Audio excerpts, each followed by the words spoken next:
frankincense upon each roll, that it may be on the bread for a memorial, even an offering made by fire unto the Lord. Every Sabbath he shall set it in order before the Lord continually, being taken from the children of Israel by an everlasting covenant. And it shall be Aaron's and his sons, and they shall eat it in the holy place, for it is most holy unto him of the for it is most holy unto him of the offerings of the Lord made by fire by a perpetual statute. And the sons of an Israelitish woman, whose father was an Egyptian, went out among the children of Israel, and this son of the Israelitish woman and a man of Israel strove together in the camp. And the Israelitish woman's son blasphemed the name of the Lord and cursed, and they brought him unto Moses. So imagine how many. This wasn't like a. Imagine how many Egyptians came out with us. Remember, I said it was a mixed multitude. Yeah, so it's showing you here that this woman, she was an Israelite. Her husband, the man she lay with, was an Egyptian. They had a son. So imagine there was a lot of that going on. You know, the scriptures talk about Israel mixing their seed. We've been doing that since forever. Since we had the ability to do it, right? We were doing it. We were mixing our seed. We were laying with these other nations, and you know that's why you can't just go off of skin color, hair color, eye color, hair texture, because we've been doing this forever. But go ahead. And they brought him unto Moses, and his mother's name was Shelomith, the daughter of Dibri of the tribe of Dan. Verse 12. Danites. And they put him in ward that the mind of the Lord might be showed them. And the Lord spake unto Moses, saying, Bring forth him that hath cursed without the camp, and let all that heard him lay their hands upon his head, and let all the congregation stone him. And thou shalt speak unto the children of Israel, saying, Whosoever curseth, his power shall bear his sin. And he that blasphemeth the name of the Lord, the name of Yahweh, he shall surely be put to death. And all the congregation shall certainly stone him, as well the stranger as he that is born in the land. When he blaspheme the name of Yahweh, shall be put to death. And he that killeth any man shall surely be put to death. And he that killeth a beast shall make it good, beast for beast.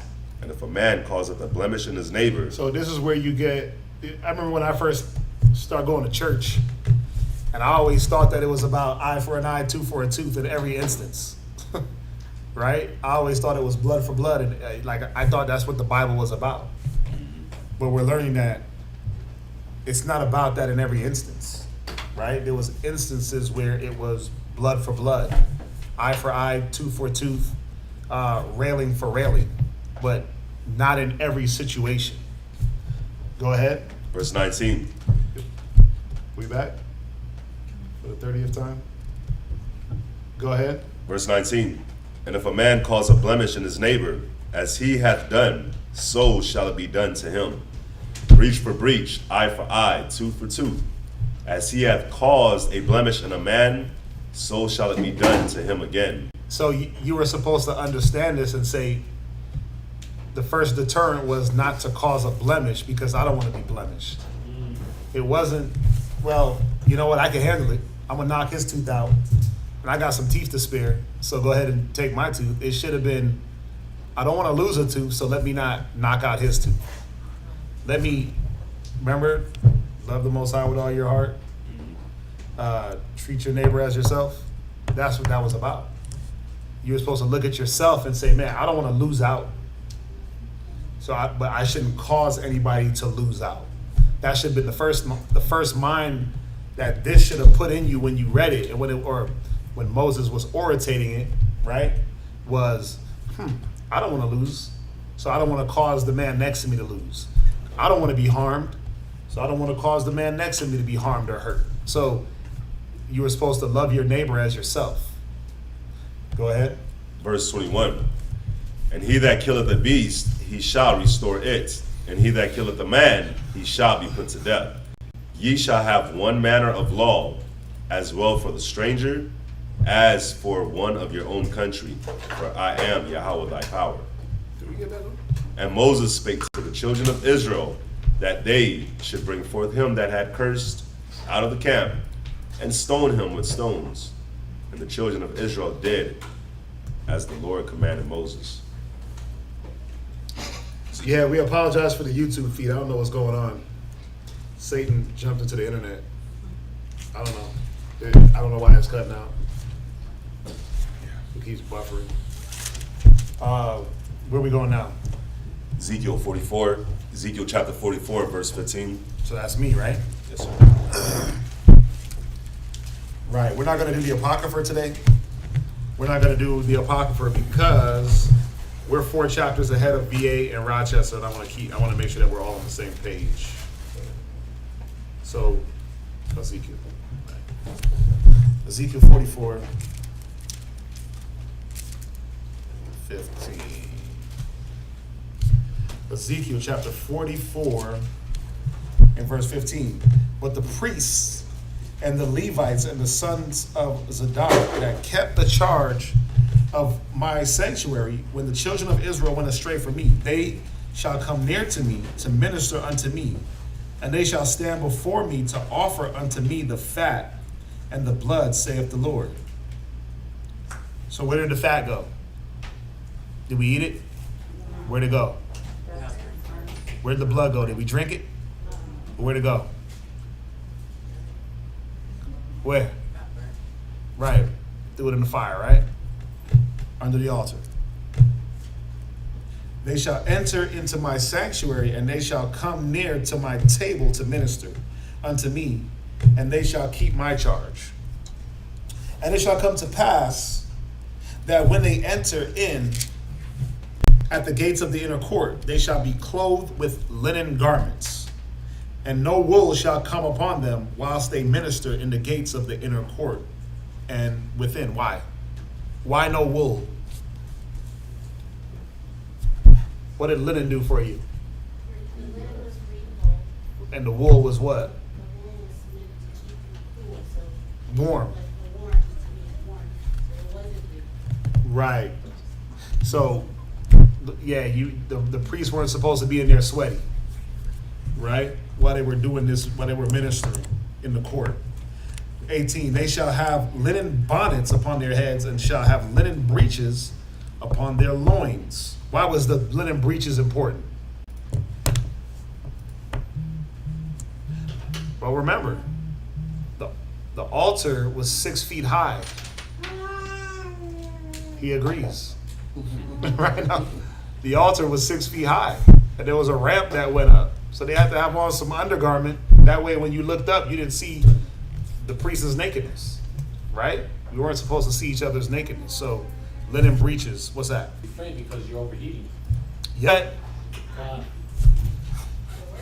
of course, they sweat. They were in the wilderness. See, he set these things to see who was going to break the order and not be obedient.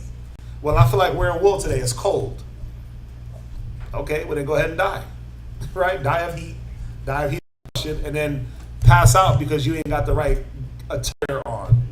Remember, the priests had to have on the correct attire to show the people the designation between the high priest, the lower priest, but that they were on the job ministering. The Most High wanted to see that, right? Like I said, it's just like us. We gotta, if we, we're not up here in sweatpants and, you know what I'm saying, and skinny jeans. We ain't up here doing that, right? We got on our garments, we got on our tunics, we got on some form of attire that is fringed, and you see what I'm saying? We're not dressed like just the regular man from the world, right? So all these things were important. If you were going to minister, you had to do it the correct way. The Most High wanted that order. Where am I? 19, right? And when they go forth into the utter court, even unto the utter court to the people, they shall put off their garments wherewithin they ministered, and lay them in the holy chambers. And they shall put on other garments. So you couldn't, after you were done, run around with the garment on. You had to take that off. You had to go bathe and put on, what do they say? Like street clothes, right? Let me take off my good clothes and put on my street clothes. Right? That would be the term that we use today. The police officer don't run around in his uniform off the job. He's plain clothes, they call it. So the same thing for us. You weren't just chilling in them garments. They were consecrated for the job.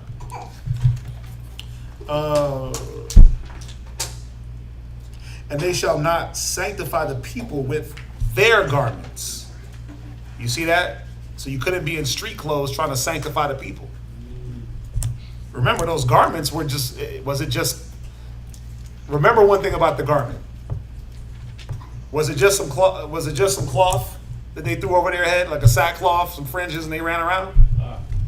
Remember, the garments all had different pieces on it that was supposed to keep certain things in the priest's mind, right? The shoulder ouches, it said it bear the name of Israel on 6 on one side, 6 on the other. What does that signify? I got these people I got this nation on my back, right? The 12 stones on the chest plate, the 12 tribes, right? Or the 12 colors. The Thummim and the Urim, right? Those, they did what? Who remembers? They would light up. Oh yeah, that's right. They would light up, right? So all these different pieces of the garment were these different things that the Most High wanted to keep in the priest's mind. That at any moment, if he was going to try to go off or have some off thought, think about the people. Think about the people. Think about the people. You're doing this for the people. So you couldn't just, again, about obedience and standard, you couldn't just roll out of bed and just walk into the temple and start ministering to the people. You had to get your mind right, prepare your mind. Yeah. So he's showing how right? You start at verse 40, read verse 2. In the visions of the Most High brought me into the land of Israel and set me up on a very high mountain, by which was the frame of the city of the south. So he starts to get these visions of the temple set up, how the priests would be in order, all the things that they would be doing, what the people would be doing. If there was a good ruler in the land, what he would be doing, right? So you got to kind of read those chapters to get the understanding. Where am I at again? 44 and verse 20. Neither shall they shave their heads, nor suffer their locks to grow long. They shall only poll their heads, right? So to poll something, trim, poll, right? You wouldn't shave it to the skin, or because remember, there's a difference between polling, shaving, and cutting. Like when you trim your hedges, that will be considered polling. You're not cutting it all the way down to the roots of the stump, but you're shaving up. You're cutting those hedges that grow kind of wild. You're just trimming it down, making it all even. So they will poll their heads. Neither shall any priest drink wine when they enter into the inner court. So once you hit that door, right, you weren't supposed to have the bottle in your hand or the wine in your hand. You see it sometimes. I don't know if y'all see it, but I see it. In other schools, brothers be on the podium, straight up pouring up Hennessy while they're going through class. That's insane, right? Pouring up Hennessy while you're going through, or pouring up wine while you're going through class. You can't. You weren't supposed to do that, right? That the standard of a priest. All the other people could do that, right? Remember, there was drink offerings and all these different offerings. But the priests that were ministering and they walked into that inner court, they had to keep their mind sober, right? Not given to wine. Remember 1 Timothy 3? They had to be sober-minded when they did this ministering. So they couldn't be influenced by any other spirit, but the spirit of the Most High, or else what? That's it. You stop hearing those bells ringing, right? You had to drag him out by the foot, pull him by the rope, right? So remember, what we talk about control. We've been talking about this control thing for the last 2 days. What was supposed to control the priests? Remember, control is just what? What is it, Angela? It's just the ability to influence. That's all control is, right? It's a good word, right? It's a positive word, right? Con. It's not a negative word, right? So what was influencing the priest at any time in his duty? Well, remember, look at what we've been reading in Leviticus. Was it the fact that he had to go bury somebody? Was it his whorish wife? None of these things were supposed to be an influence on the priests. Man, I can't, bruh, I need you to cover for me because, I got a funeral to go to, but that's the 5th one this week. What's the problem? Man, I got to cover for me. My wife is tripping, but she's always tripping. What's the problem? Man, I need you to cover my daughter, man. She out there in the streets again. I got to go find her. You ain't got time for that. Right? Man, I need you to cover for me. I got a hangover. You wasn't supposed to be drinking like that. I need you to cover for me. My knees hurt. You're supposed to not be in bad shape like that. Right?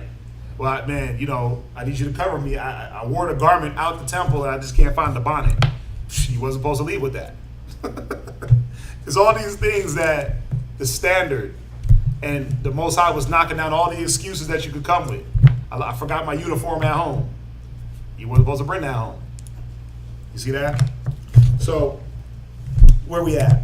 22. Neither shall they take for their wives a widow, nor her that is put away, but shall take maidens of the seed of the house of Israel, a maiden or a unmarried woman, right, or a virgin, of the seed of the house of Israel, or a widow that had a priest before. You see that? So he could get a woman that had a priest before. Why? Why? She was already accustomed to the standard that the priest was going to have to uphold, and so she was going to have to uphold the standard. Right. Her influence from that last man should have been a priestly influence. So there's not a whole ripping down her whole mind state, digging out all those cobwebs and all that garbage, and then trying to instill the right way. She came damn near pre-assembled. Oh, you know what to do. Let's do it. Right? There wasn't no, I said it, on your mark, get set, go. It was, let's go. Right? Remember, the priests didn't have time for this, man. They didn't have time to literally sit up in their house and just teach their rib all day. And sit there and teach their kids all day and have excuses all day. They have work to do. And also, for an example, well, I want my household to be nice and peaceful, and I want to live with my wife in joy. Well, vet you out the right wife, right? So the other brothers, the other men were supposed to look and see that priest and say, wait a minute, how come he ain't got contention? How come he don't got strife? How come he rather go dwell with his wife and live in peace with her? What's going on there? Well, he didn't go get him a whore. He made it easy for himself, right? He went and got him a woman that is, watch, go to Ecclesiastes 26. He went and got him this, 26 and 13. Ecclesiastes, is it 26 and 13? Yep. Yes, sir. Ecclesiastes chapter 26, verse 13. Read. The grace of a wife Right? delighteth her husband. Right. So there's that contention, that anger, all that stuff that we deal with in this day and age. It wasn't there because this woman was taught how to be graceful by her parents. Go ahead. And her discretion. And she was also taught discretion, how to be discreet, when and how to say things and in what environment, when to speak and when not to speak, when to be seen and when not to be seen, when to do and when not to do. That's discretion. Go ahead. Will fatten his bones. Right? A silent and loving woman. A what? A silent and loving woman. A deaf and mute dumb woman? A silent and loving woman. Right, because to be silent and loving doesn't mean deaf, dumb, and mute. It means silent and loving. Right? It means that she knows when to speak. Right? She knows what her tone, what it gives off. Go ahead. Is a gift of the Lord. Maybe it's a gift. Read. And there is nothing so much work as a mind well instructed. Right. Go ahead. A shamefaced and faithful woman is a double grace. Go ahead. And her continent, Her continent, right? her Not- continent not, mind. Not like the 7 continents, America, Asia, Europe. No, continent means restrained in lawful passions. Continent, well instructed. Hey, babe, I need you to go over here, do this, do this. Got you. Not, well, why I gotta do that? Get her to do it. Why me? Why you always asking me to do stuff? Do it yourself. Her continent mind, a mind that is well instructed, a mind that is also restrained, where it's, let's handle business first, pleasure later.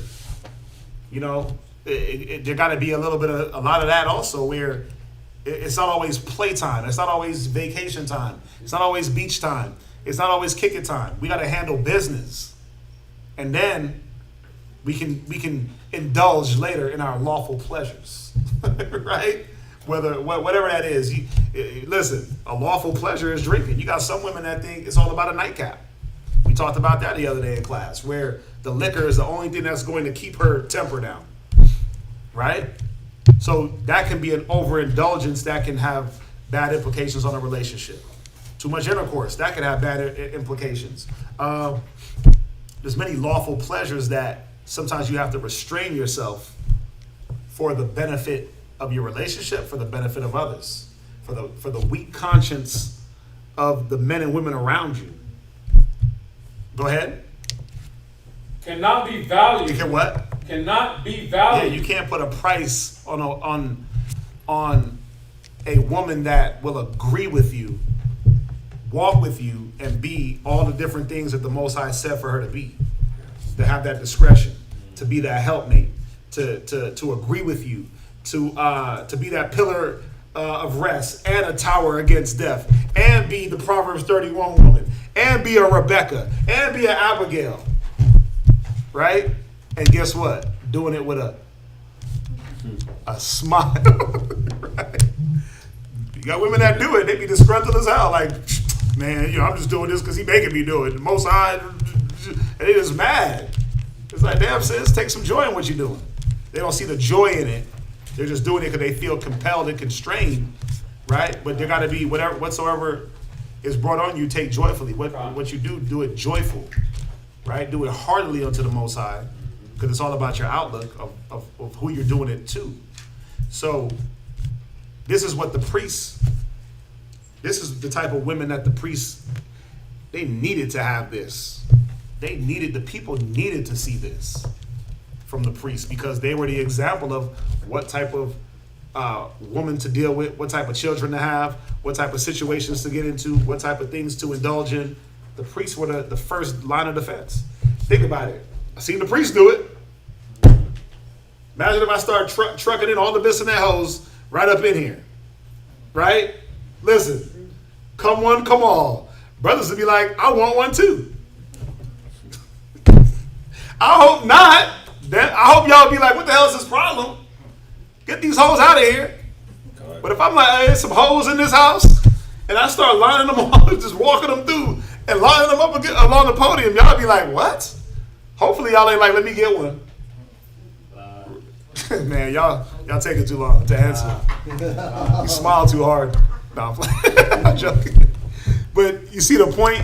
As the head goes, so does the body. So the standard at least had to be something that the people could say, okay, we know what to do and what not to do.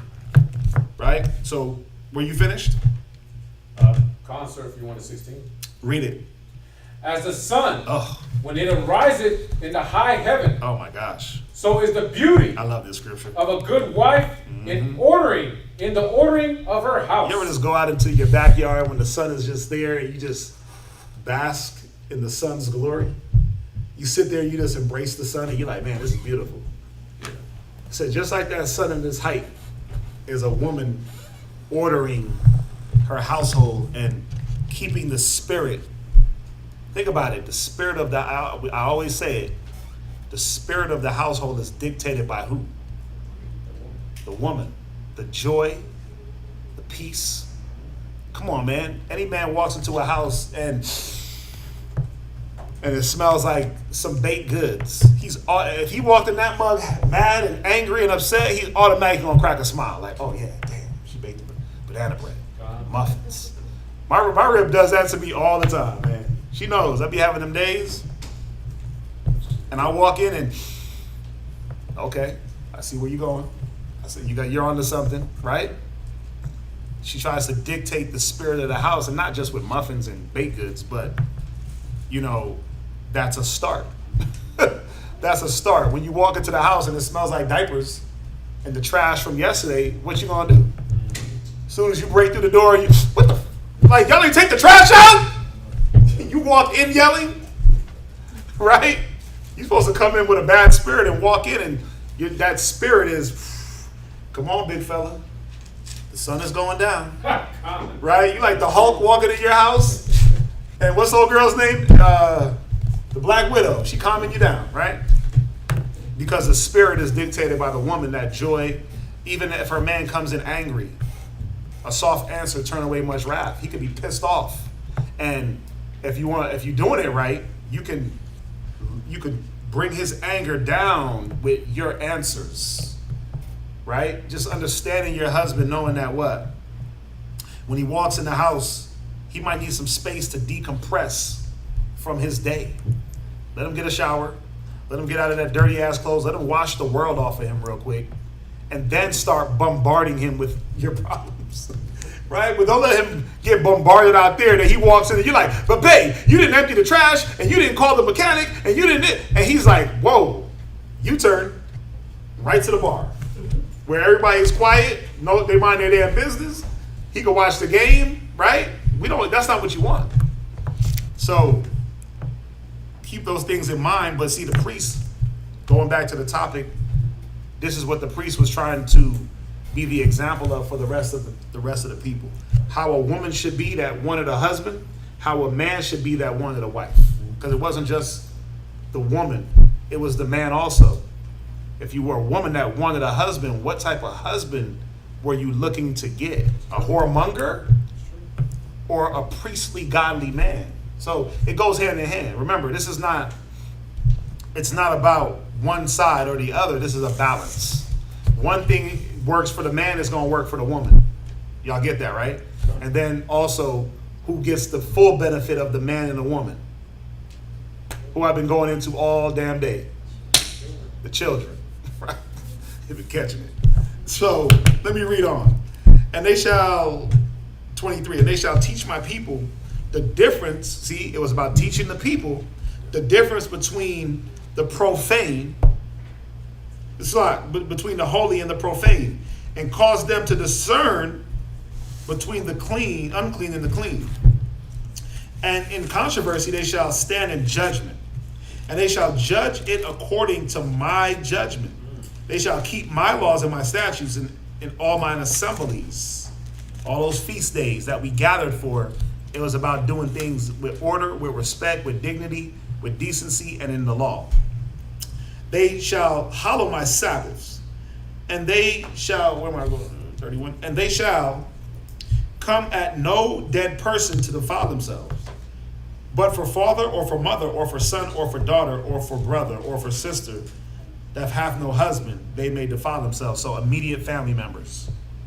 And after he is cleansed, they shall reckon unto him 7 days. And in the day that he goeth into the sanctuary unto the inner court to minister in the sanctuary, he shall offer his sin offering, saith the Lord. And it shall be unto them for an inheritance. I am their inheritance. Ye shall give them no, think about it. Ye shall give them no possession in Israel. So even if a Levite came to you like, yo, let me get this plot. Nope. You ain't one of us. Go do your job. Let us be the sheep herders and the tenders of cows, and let us do all the croppage. Why? Because if a man is trying to go after that, he's forgetting that the Most High set him up to do something in the onset. Right. So we were supposed to be the reminders of the Levites that the Most High gave you a job to look out for us, but then our job was to look out for you. The things that you're looking for, what would they be looking for with a plot of land? What would the Levites be looking for? What would they be looking for? I want me some sheep and I want me some food. That was our job as non-Levites going to the temple to bring those things in our offerings and in our sacrifices. They shall eat the meat offering. See that? So it was your job to bring the offerings. Stop being stingy.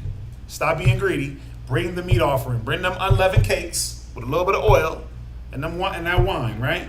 And the sin offering and the trespass offering and every dedicated thing in Israel shall be theirs. So they were supposed to eat of the temple. And the first of all, the first fruits of all things, and every oblation of all, of every sort of your oblation shall be the priests. Because remember, when you gave your sacrifice, the Most High didn't eat it. He wasn't hopping down out the throne to eat your little wax sin offering, your little old skinny goat. He wasn't doing that, right? But if you didn't understand what happened with the offerings, it said the priests ate them all. It was all for the priests. It had to have been a hell of a lot of priests, because think about how many offerings were happening daily. Yeah. Just the ones that were mandatory. Then you had the wave. Then you had the peace offering, and you had the free will offering. That was a lot of slaughter happening. 30. And the first of all, I read that already. I'll read it again. And the first of all, the first fruits of all the things, and every oblation of all, and of every sort of your oblations, shall be the priest. Ye shall also give unto the priest the first of your dough, that he may cause the blessing to rest in thine house. The priest shall eat of any. The priest shall not eat of anything that is dead of itself or torn, whether it be fowl or a beast. So you weren't supposed to try to bring your little fallen cows that fell by itself, or your sheep that just collapsed. You were supposed to bring the best of the best. So we understand that, right? Ordinance of the priests. Matthews. Just jump to Matthews 26. And this is going to be it. So, sir,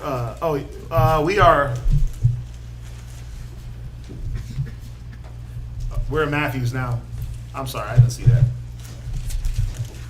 Yeah, the feed keeps going out. Matthew 26, 59.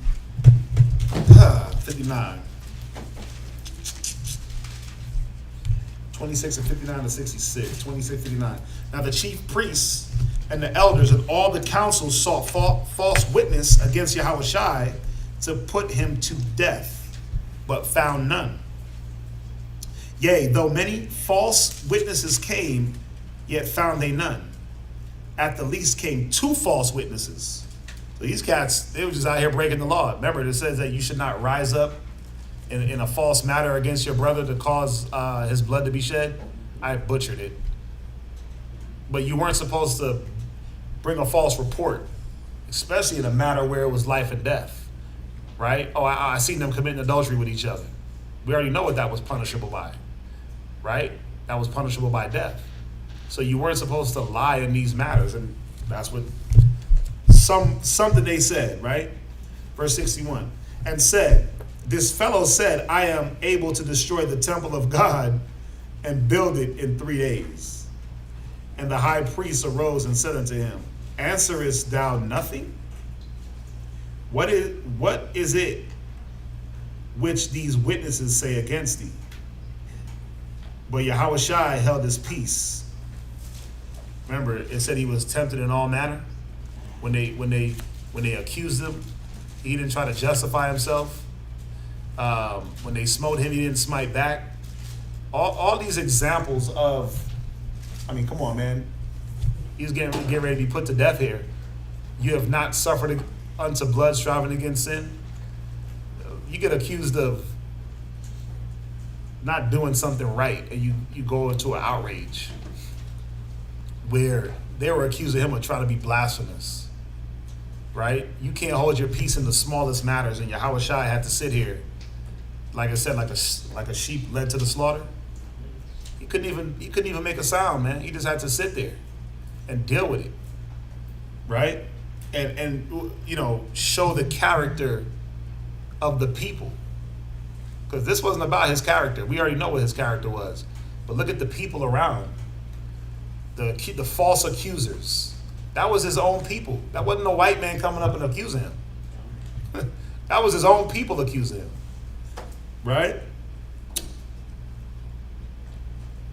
But verse 63, but Yahushua held his peace. And the high priest answered and said unto him, I adjure thee by the living power that thou tell us whether thou be this Savior, the Son of Yahweh. Yahushua saith unto him, Thou hast said, nevertheless, I say unto you, hereafter shall ye see the Son of Man sitting on the right hand of power, and coming in the clouds of heaven. Right? And you go to Revelations 1:9, he said that, behold, I come with the clouds, and they shall see me, even and the ones that pierce me. Yeah. So he's telling them the future. You're gonna see me come after with the clouds, with the angels. 65. Then the high priest rent his clothes, saying, He hath spoken blasphemy. What further need have we of witnesses? Behold, now ye have heard his blasphemy. What think ye? They answered and said, He is guilty of death. Because didn't the law say so? We just read that in the law, right? Remember the Israelitish woman and the Egyptian little brat? Put him to death because of this blasphemy. That was it. Mm-hmm. So we know how they got. They know. We see how they use his own words against him. Sometimes it's better. That's why it's better for us to shut the hell up. Because even our words are not even the choice words. He knew what he was doing here. He knew what was going on. Any questions on that? On the reading? We even got anybody online anymore? 9 people.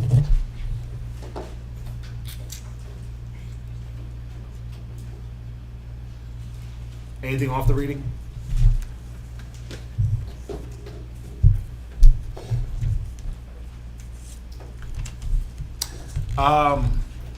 I hope y'all kids were paying attention.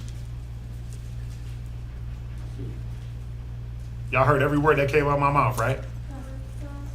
So what does that mean? That you guys are accountable? That we're responsible for stuff that we do. And accountable for what you hear. Right? Right, Noah? Right, London? So when you get on your little phones and you get on your little TV, right, you're not going to be looking at the social media stuff that's bad, right? No. You're going to delete TikTok, right? Okay. I'm going to make sure. The Lord is watching. He's standing at the door. I might be able to Yeah. Rise and face these. Yo! Yep. Y'all are definitely accountable. What's up, Anaya? Oh, yeah. What? My dad and Naya. My dad. Give me 1 second, Max.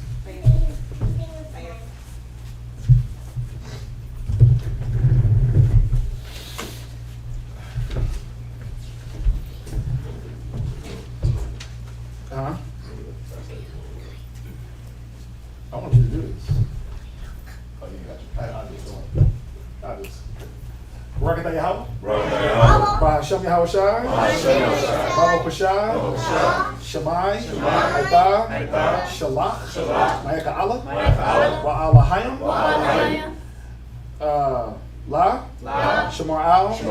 Barak. Rapah. Chazak. Magan. Izar. Samak. Yashala, Shalach, much wisdom, knowledge, understanding, much patience, faith and brotherhood. much love, and much spiritual power. Forgive us of our sins. Baba Kashah, Shalach, Yahweh Shai, Haitah, for in thee is our hope. Bahasham Yahweh Shai, the water, Yah, Aman. Here. Read that real quick at the bottom. Let's translate. Right now? Yeah. Yahweh, in the name of Yahweh Shai, please listen to us now, right now. Then Michael and the righteous angels to watch over, bless, heal, protect, and make strong the people of Israel. Also send unto us much wisdom, much knowledge, much understanding, much patience, much faith, much brotherhood, and much love, spiritual power, and forgive all of our sins. Yahweh Shai, come quickly, for in thee is our hope, always and forever. Amen.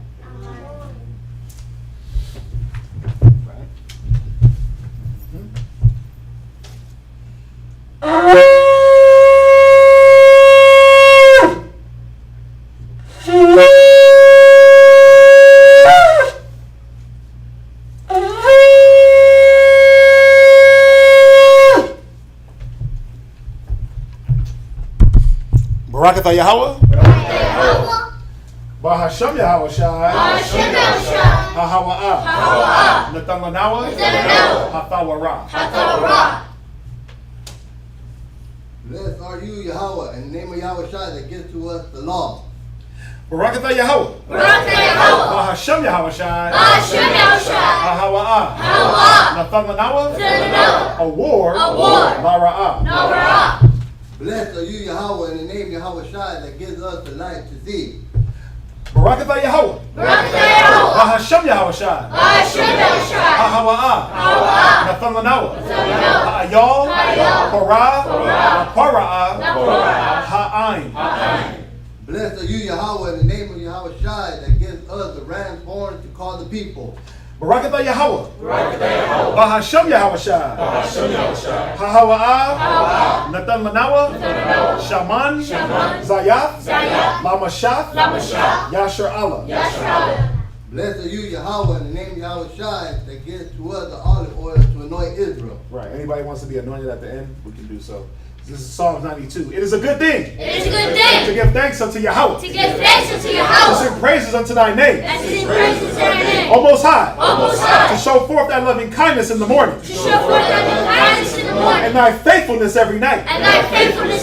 Upon an instrument of 10 strings. And upon the psaltery. And upon the harp with the solemn sound. For thou, O Yahweh, hast made me glad through thy works. I will triumph in the works of thy hand. O Yahweh, how great are thy works. And thy thoughts are very deep. A brutish man knoweth not. Neither did a fool understand this. When the wicked spring as the grass. And when all the workers of iniquity do flourish. It is that day shall be destroyed forever.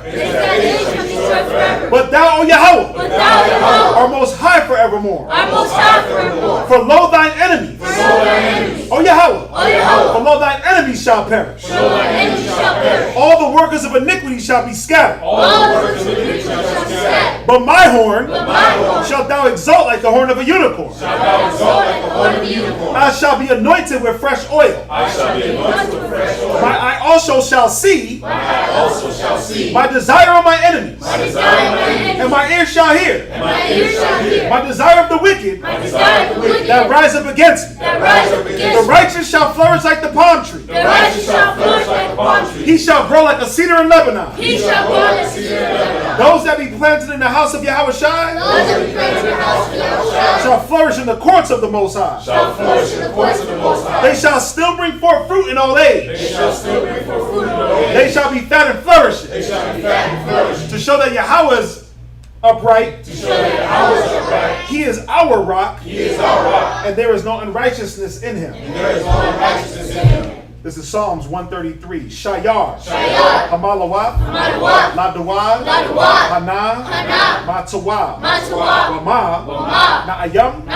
Shabbat. Hakim, Gum, Yachad, Hashaman, Hatawab, Al, Haraash, Yarad, Ail, Hazakwan, Zakwan, Aharan, Shayarad, Al, Haya, Marawathiwa, Katal, Harawan, Shayarad, Al, Hararya, Tazayawan, Chaya, Sham, Tazawa, Yahweh, Habaraka, Chayayam, Aid, Ha'aiwalam. Aman. This is Psalm 133. Behold, how good and how pleasant it is for brethren to dwell together in unity. It is like the precious ointment upon the head that ran down upon the beard, even Aaron's beard, that went down to the skirts of his garment, as the dew of Hermon, and as the dew that descended upon the mountain of Zion. For there the Lord commanded the blessing, even life forevermore. Bahasham Yahushai. The water. From Yad. Aman. Let's circle up.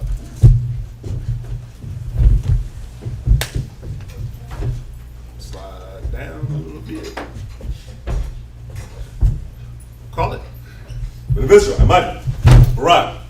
Yahweh Bahasham Yahushai. Barakatah. Kum Yisrael. Lady Matah. Turn and face the sisters. Sisters, please rise.